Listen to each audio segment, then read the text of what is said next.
دوستو ایک مرتبہ پھر ہم بات کریں گے محمد علی مرزا کی لاجک کے بارے میں۔ کچھ عرصہ پہلے جس نے بکواس کی امام ابو حنیفہ کے بارے میں، اسی کو مد نظر رکھتے ہوئے ایک پوڈ کاسٹر سے سوال کرتا ہے کہ آپ نے اس طرح کیوں کہا؟ تو آگے مرزا صاحب کا جواب سن لیں کہ صحیح بھونک کے گئے وہ الفاظ آپ نے۔ میں نے بھونک کا لفظ نہیں بولا، میں نے کہا بکواس، ٹھیک ہے۔ رسول اللہ کے ماں باپ کو جو کافر کہے، بریلویوں کے نزدیک تو وہ خود کافر ہے، تو مجھے پھر یہ کہنا چاہیے کہ کفر بول کے گئے، یہ کہنا چاہیے مجھے۔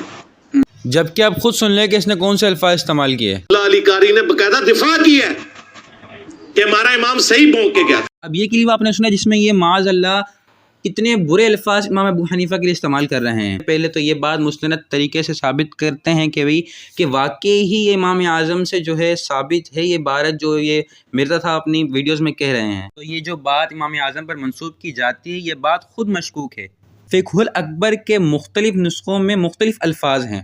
ما ماتا علی الکفر بھی ہے، ماتا علی الفطرتی کے الفاظ بھی ہیں۔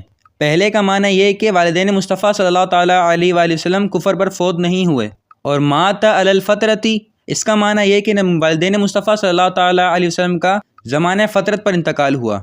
اور دوسرے تین نسخے جو قطر سے چھپا ہوا ایک نسخہ ہے، اور دوسرا جو داستانیہ نسخہ چھاپا ہے، اور ایک تیسرا مکتب رحمانیہ نسخہ چھاپا ہے، ان تینوں میں وہ الفاظ موجود ہی نہیں۔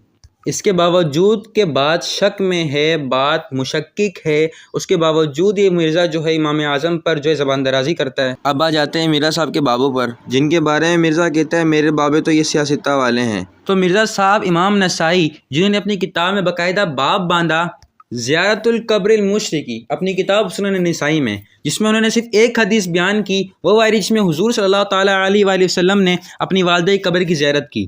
اور دوسرا امام ابن ماجہ نے جو اپنی کتاب سنن ماجہ میں روایت نمبر 1572 باب کا نام مشرکین کی قبر کی زیارت اور ان کو دیکھنے کا بیان، اس میں بھی امام ابن ماجہ نے جو ہے وہی حدیث نقل کری کہ رسول اللہ صلی اللہ تعالیٰ علیہ وآلہ وسلم نے اپنی والدہ ماجدہ کی قبر جو ہے اس کی زیارت کی، اور دونوں اماموں نے یہی نتیجہ نکالا کہ مشرک کی قبر کا زیارت کا بیان۔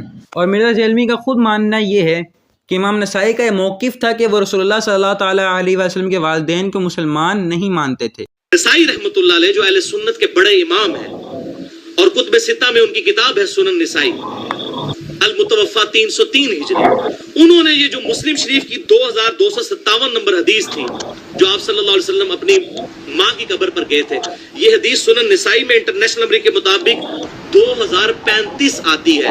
تو امام نسائی نے اس پر باب باندھا ہے مشرک کی قبر پر جانے کا جواز۔ تو اس کا مطلب ہے کہ امام نسائی رحمہ اللہ کا بھی یہی عقیدہ تھا، کیونکہ باب کی ہیڈنگ امام کا عقیدہ ہوتا ہے۔ تو امام نسائی کا بھی موقف آ گیا اور امام ابن ماجہ کا بھی موقف آ گیا۔